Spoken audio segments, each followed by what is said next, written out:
殺に富む講義の一つを今日お届けでき光栄に思います。マスターと弟子の仏教の物語、仏にアシュラムを捧げた在家の修行者全8回の2回は2015年8月15日フランスにおける英語による講義です。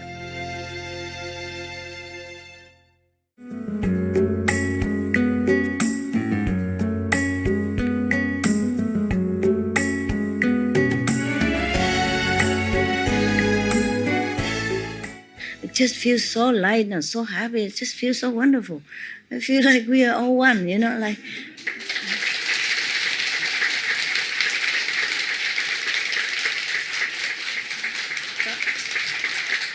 See, just we have to trim some unruly branches, like it grows too much. It doesn't grow inside the garden, it grows out into the street and you can't walk. And you have to trim or bind it a little bit. That's all, okay? I feel really, really, if it's like this every day, I can sit forever with you.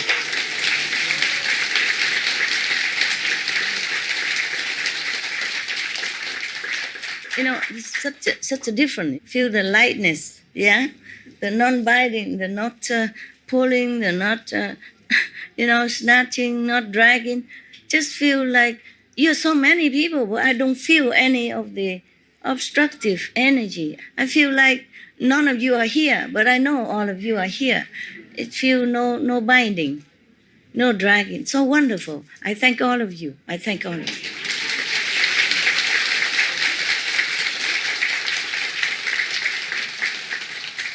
Thank you. Really, thank you. It's a gift for me also. Sit in the assembly where I feel everybody is one. one goal, one ideal, one supportive energy. Just so wonderful. You have no idea. I don't know how to tell you. Do you feel anything different? You do? Really? Yeah, that is good.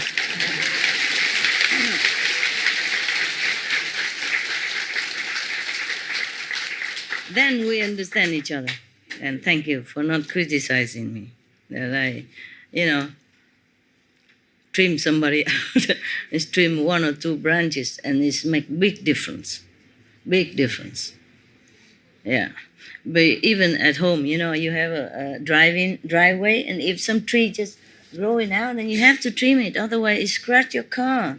Even though it doesn't trouble you much, but it scratch your car or sometimes it bang your head when you walk through it, In the night you forget to bend down. Avoid the branches, then it might bang your head and you might fall down. And you could even endanger your life. Same, any group, even business, even enterprise, they must trim sometimes. They call it pruning. Pruning effect, yeah? After pruning, it's better, yeah? Even the government sometimes have to shuffle cabinet, or pruning out some of the non-cooperative, non-togetherness kind of people, yeah.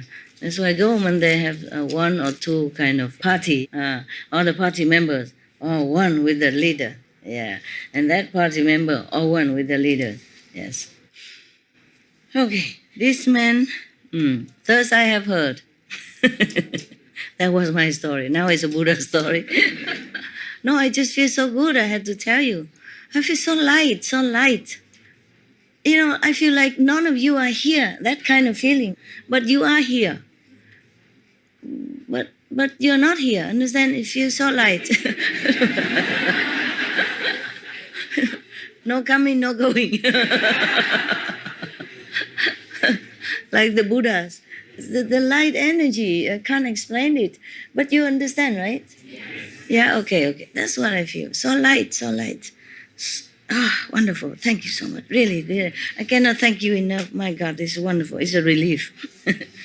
Okay. It's just even you drive in a safe highway, but there is just a stone on the highway. It could also make trouble for you, Yeah.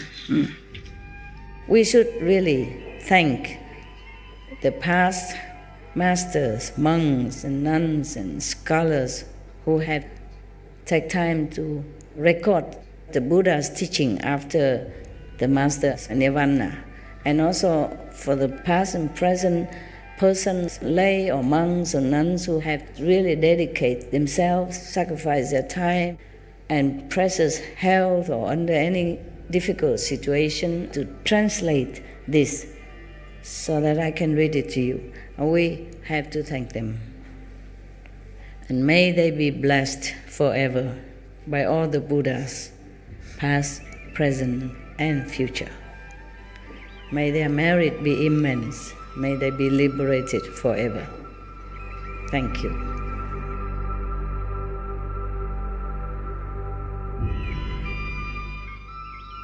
According to Buddhism and the believer and tradition, when you read sutra and all that, you have to put on incense, flower, and bow to the sutra first and thank all the Buddhas and Bodhisattvas in 10 directions, all respectfully, before you read it, okay? And then you cover the sutra also with silk or beautiful cloth, and I just make it more popular, more easy, simple. And I apologize to all the Buddha. I say if I done something wrong, according to the tradition, my heart is full of respect. It's just that I cannot always do that. So please, all the sin, whatever I've done wrong, is all on me. At least other people, they hear the names of the Buddha, according to the sutta, they will get benefit. Yes.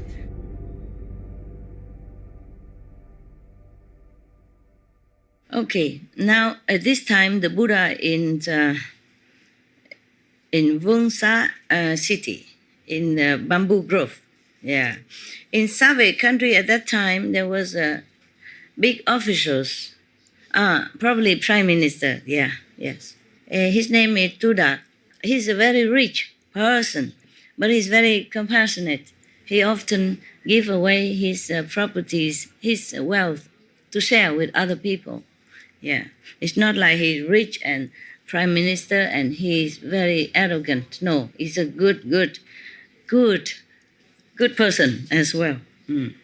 He often gives things to people who are, lonely or has no one or in trouble or poor. So they call him Kap Kodok, meaning giving to the vulnerable, the lonesome, to whoever lonesome or like widows and orphans and elderly who has no one to care for. That's why his name is like that. Kap Kodok, meaning giving to the lonesome, lonesome and poor, needy, yeah.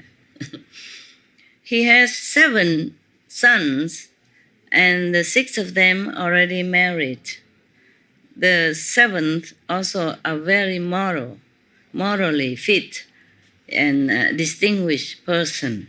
Yeah, he's beautiful looking also, and this prime minister seems favor the last son as his favorite. I guess this one is more distinguished than the rest, and also more good looking, more morally stable. I don't know, but most parents, they love the last one very much anyway. It's famous in Vietnam, right? Famous in Vietnam. When I came back from England to visit my parents just before the war, and I got out just before the war finished, otherwise I got stuck there, and then probably you won't see me here. Probably I'm on one of the boats and sink in the sea, or maybe end up in Australian shore or China or wherever, who knows, yeah? I just got out just some days before it's closed. After the war finished, no one can just go out like that. My father, he couldn't come to see me that often. He came to Hong Kong, okay, but he couldn't go anywhere else.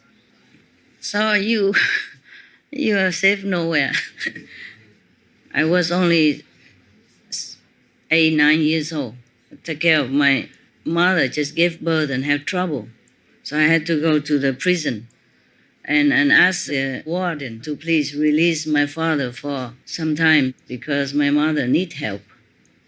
She was sick after the birth of my younger sister. So I went there and crying and begging, and then they let him go. Just let him go 24 hours. Come on. Relieve my mother. She couldn't pass a urine or anything. It's just like infection or something. So he came home and then immediately it's better. Yeah. Imagine a prisoner in a sensitive time in the war and they release him. But first he joked to me. I say, you have to stay here. Then your father can go. I say, no. No, thank you. I have a house. But later when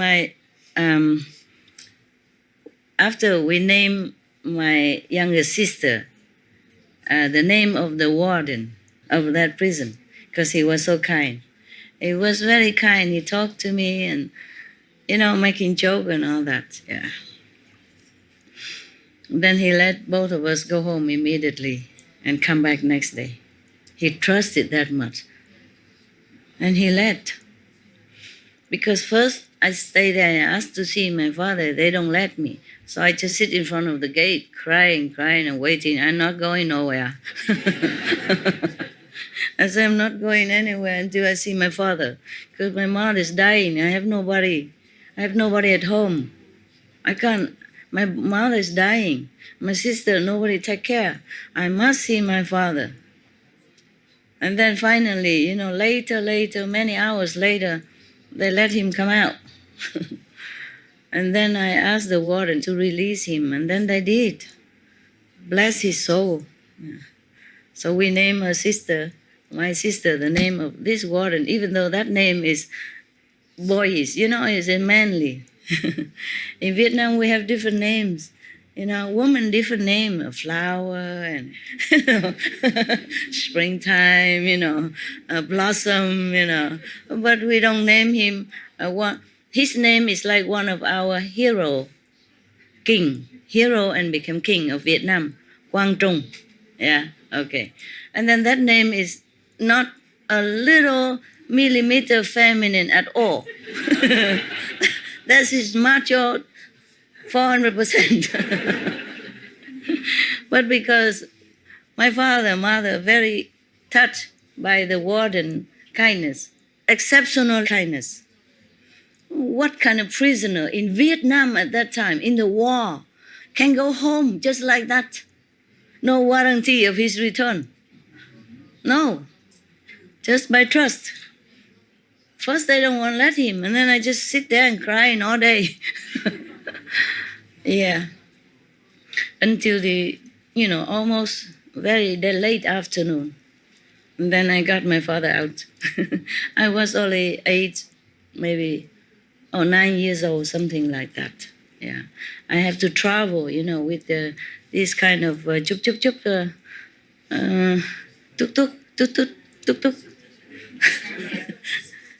the scooter, but they have they have thing behind to carry. And we sit there and all this poisonous toxin fly into my nose and I was sick and vomit and everything. And the road is bumpy and you never know when you run onto a bomb. Because that time is the war, sometimes both sides, you never know who put bomb on the road. And sometimes the car just explode like that. Civilians, not soldiers. They do that, and sometimes they don't take it away because they thought the soldiers come in there or for some reason. Yeah. Many people also die like that on the road because of bomb. Yeah. You don't know the bomb is there. And then the car is heavy, press it down, then boom, like that. And I had to travel alone from my district all the way to the big city with that kind of car. But finally, my father was home. We were happy. At that time, our family was also in trouble because my mother is making some like loan banking, and many people don't pay. So we almost like bankrupt. And then father imprisoned, sister married and far away. Mother just gave birth to a sister and sick, really sick. If my father didn't come on time, she would die. We don't have hospital nearby, and nobody is so expert in this. Just my father was good. she was already swollen up with all the water and whatever inside, She's dying. If he didn't come home then, she would have died. Yeah. I don't know why I tell you all this.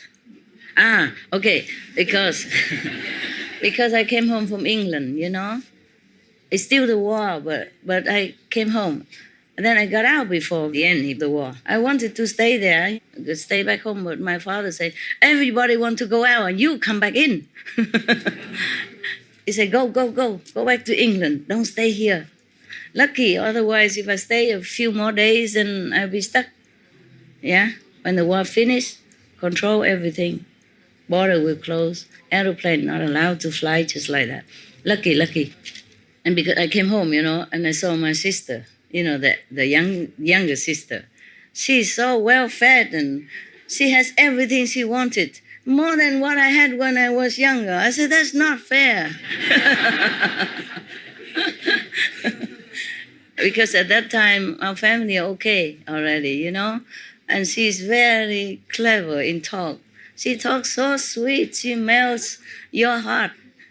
She always hang around my mother and talk so sweet and praise her and expressing love, kissing hand and kissing everywhere and hug and mama this, mama that.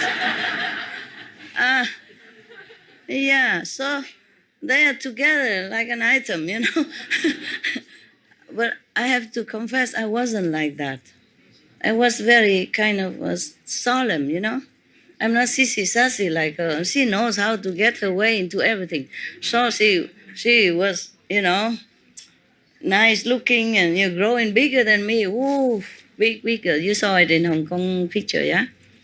She's more well-fed than me and my elder sister. Good luck, lucky girl. We were both born in a time of war and our family sometimes good, sometimes not. So both of us are not that lucky. But she also knows how to talk with them. I said, my God, I have never seen a daughter talk like this. I should have talked like that to my mom. Then probably I get everything I wanted. So we all gone away, so she's the only one at home, spoiled rotten. Yeah. But then I thought to myself, she deserves it. Because she's so sweet, talking like that to my mom, of course, kissing here, hugging there, all day. Of course, mom loves it. So I just want to tell you that the last, in Vietnam is famous, the last one is always very beloved and spoiled, no matter good or not. So in this story, nothing new, nothing surprised. Oh, so for just that, I went back to Vietnam. Many decades already, yes. Five more decades passed since that story of my father's imprisonment. Yes, and because of that, is another good news. Because of my visit and begging, and he saw that, and then the warden revised my father's case and checking thoroughly. Yeah. And then not long after, he's released completely. Innocent. Yeah.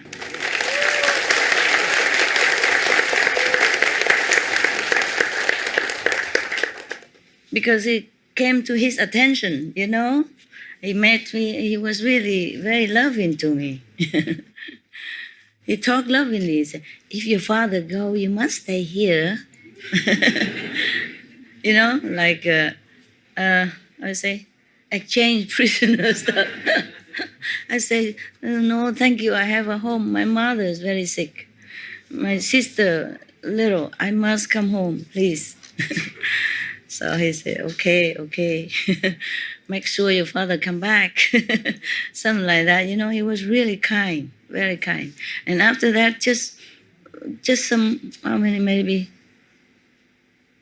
10 days after, my father completely clear the name, came home. It's very difficult, Yeah. Before that time, I was coming to the prison for my mother's sake because she has to do business. I'm the one who visit my father often to bring some extra food for him, like some rice cover. The cover of the rice is full of vitamin B and all that, because in prison my mother thinks he needs it. Yeah. So it brings some natural food. So because they sleep on the floor and it's cold, and so my mother made some good food, and I am the one who keep bringing. Yeah. But that was the first time I saw the warden, yeah, and talked to him directly. Yes. That was wonderful. And then parents are very happy, you know. I don't remember they say they're proud of me or anything. My parents are not very expressive. And I also didn't think about that. And now I thought about that. They should have said, I'm proud of you, no?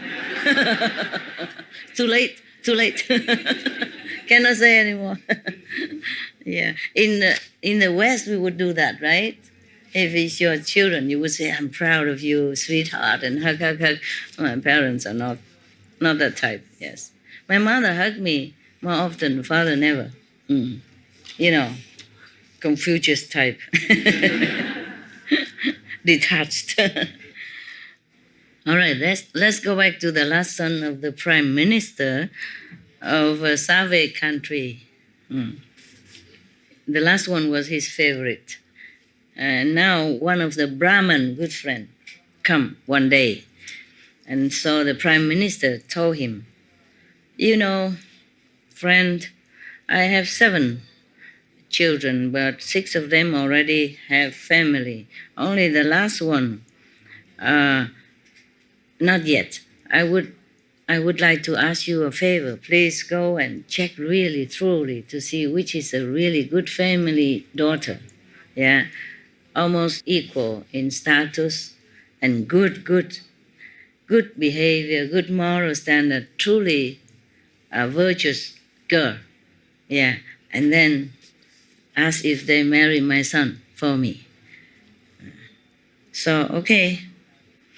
And that he say, no problem. Also have to be, you know, clean and pure and beautiful looking. You know, he has a lot of conditions. I hope he find one. You know, beautiful and talented, know how to take care of the house, and moral and pure, you know, educated and filial and polite and blah, blah, blah. I don't think I fit this description. Lucky I wasn't there at that time. All right, so the Brahmin friend say, no problemo. Consider it's done, because I know many people anyway. This is not a difficult thing for me to keep looking and searching for you. All he has to do is just go on internet, right? Put on a search request with all this quality. Yeah, nowadays we have agency, you know, for married, right? I see on TV, call number so and so, and you meet your ideal mate today even. I was thinking, maybe I try. If you don't like me, then maybe I try that. Bám víu làm chi một chút huyền thờ, bám víu làm